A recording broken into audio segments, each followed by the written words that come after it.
Assalamualaikum warahmatullahi wabarakatuh. Saya Neri Anggraini dari tingkat 1B dari APRS Evan Purwakarta. Di sini saya akan sedikit menjelaskan mengenai bagaimana peran perawat dalam pasien septic. Sebelumnya, saya akan sedikit menjelaskan mengenai pengertian pasien septic itu sendiri. Pasien septic atau keselamatan pasien merupakan sebuah sistem yang dijumpai di rumah sakit, di mana rumah sakit membuat suatu asuhan yang bertujuan untuk membuat pasien lebih aman, mencegah terjadinya cedera yang disebabkan oleh kesalahan yang tidak diharapkan. Sistem keselamatan pasien meliputi pengenalan risiko, identifikasi, dan pengelolaan hal-hal yang berhubungan dengan risiko pasien, pelaporan dan analisa insiden. Terus kemampuan belajar dari insiden, tindak lanjut dan implementasi solusi untuk meminimalkan risiko. Selanjutnya yaitu tujuan pasien septic. Yang pertama, terciptanya budaya keselamatan pasien di rumah sakit. Yang kedua, meningkatnya akuntabilitas rumah sakit. Yang ketiga, menurunnya Ketiga, yaitu menurunkan kejadian yang tidak diharapkan di rumah sakit. Yang keempat, yaitu terlaksananya program-program pencegahan sehingga tidak terjadi pengulangan kejadian yang tidak diharapkan atau KTD. Selanjutnya yaitu peran perawat dalam pelaksanaan pasien septic. Ada 7 standar keselamatan pasien. Yang pertama yaitu perawat memberikan edukasi kepada pasien dan keluarga agar mendapatkan informasi tentang rencana dan hasil pelayanan termasuk kemungkinan terjadinya kejadian yang tidak diharapkan. Yang kedua yaitu perawat memberikan pengarahan, perencanaan, pelayanan kesehatan pada pasien dan keluarga mengenai keselamatan pasien. Yang ketiga yaitu menjaga keselamatan pasien dan kesinambungan pelayanan. Yang keempat yaitu menggunakan metode-metode peningkatan kinerja untuk melakukan evaluasi dan program peningkatan keselamatan pasien. Yang kelima yaitu menerapkan peran kepemimpinan dalam meningkatkan keselamatan pasien. Yang keenam yaitu menerima pendidikan tentang keselamatan pasien. Dan yang terakhir yaitu menjaga komunikasi sebagai kunci bagi perawat untuk mencapai keselamatan pasien. Komunikasi dalam melaksanakan pasien septic merupakan hal yang sangat penting dalam keselamatan pasien. Komunikasi efektif yang dilakukan antara pasien dan perawat merupakan syarat yang sangat penting dalam memberikan pelayanan keperawatan, terutama pelayanan keperawatan yang berfokus pada pasien. Komunikasi merupakan salah satu standar dalam praktek keperawatan profesional, terutama dalam memberikan asuhan keperawatan kepada pasien. Komunikasi menjadi cara yang paling tepat untuk memberikan keselamatan pada pasien. Untuk mencapai keselamatan pasien di rumah sakit, sangat diperlukan komunikasi di antara petugas pelayanan kesehatan di rumah sakit yang berkolaborasi seperti perawat dengan dokter, dengan ahli gizi, dengan petugas staf di rumah sakit yang lainnya ya. Semua itu hal lain untuk memberikan kenyamanan dan keselamatan pada pasien.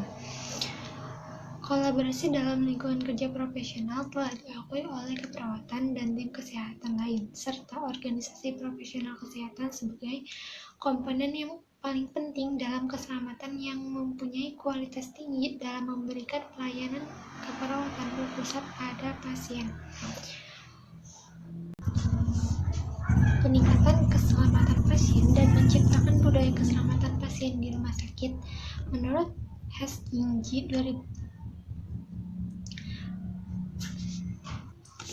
untuk meningkatkan keselamatan pasien dan menciptakan budaya keselamatan pasien di rumah sakit, ada 8 langkah yang bisa dilakukan kita sebagai perawat untuk mengembangkan budaya pasien. Yang pertama yaitu put the focus back of safety. Setiap staf yang bekerja di rumah sakit pasti ingin memberikan yang terbaik dan teraman untuk pasien. Tetapi, supaya keselamatan pasien ini bisa dikembangkan dan semua staf merasa mendapatkan dukungan, pasien safety ini harus menjadi prioritas strategi dari rumah sakit atau unit pelayanan kesehatan.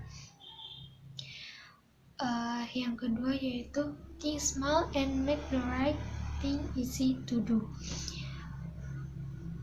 Di mana di sini memberikan pelayanan kesehatan yang aman bagi pasien mungkin membutuhkan langkah-langkah yang agak kompleks, tetapi dengan memecahkan kompleksitas ini dan membuat langkah-langkah yang lebih mudah mungkin akan memberikan peningkatan yang lebih nyata. Yang ketiga yaitu encourage on open reporting.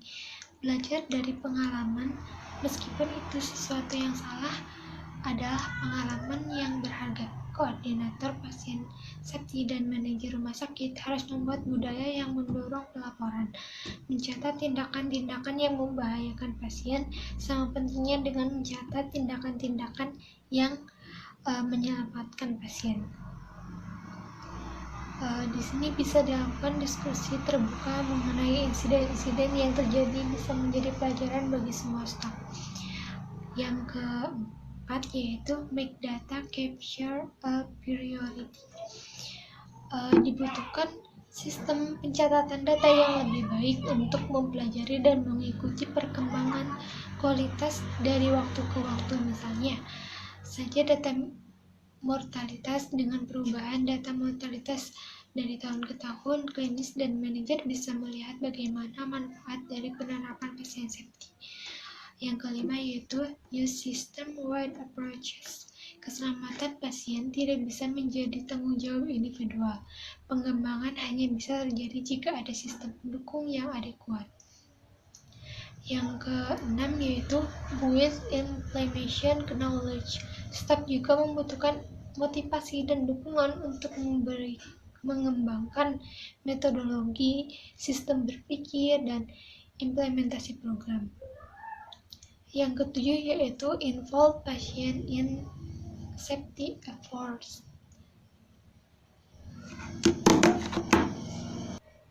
Yang ketujuh yaitu involve pasien in safety efforts. Keterlibatan pasien dalam pengembangan pasien safety terbukti dapat memberikan pengaruh yang positif. Perannya saat ini mungkin masih kecil, tetapi akan terus berkembang.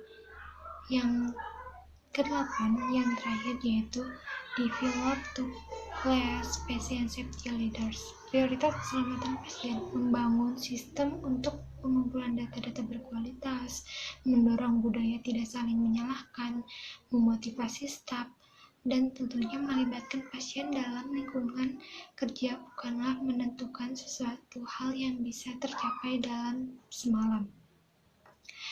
Diperlukan kepemimpinan yang kuat, tim yang kompak, serta dedikasi dan komitmen yang tinggi untuk tercapainya tujuan pengembangan budaya pasien safety. Seringkali rumah sakit harus bekerja dengan konsultan leadership untuk mengembangkan kerjasama tim dan keterampilan komunikasi staf dengan kepemimpinan baik. Masing-masing anggota tim dengan berbagai peran yang berbeda dan saling melengkapi dengan anggota tim lainnya melalui kolaborasi antara staf yang erat. Jadi kesimpulannya yaitu keselamatan pasien ataupun pasien safety adalah hal yang sangat penting yang perlu diperhatikan oleh perawat yang terlibat dalam pelayanan kesehatan.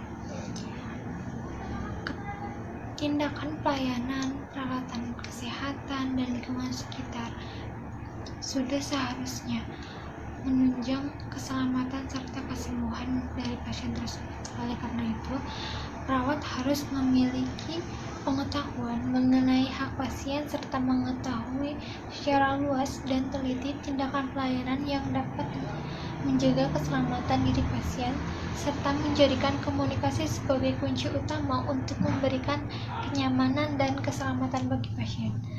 Setiap tindakan pelayanan kesehatan yang diberikan kepada pasien sudah sepatutnya memberikan dampak positif dan tidak memberikan kerugian bagi pasien. Oleh karena itu, rumah sakit harus memiliki standar tertentu dalam memberikan pelayanan kesehatan kepada pasien. Standar tersebut bertujuan untuk melindungi hak pasien dalam menerima pelayanan kesehatan yang baik serta sebagai pedoman bagi tenaga kesehatan dalam memberikan asuhan kepada pasien. Sekian yang dapat saya sampaikan. Terima kasih. Wassalamualaikum warahmatullahi wabarakatuh.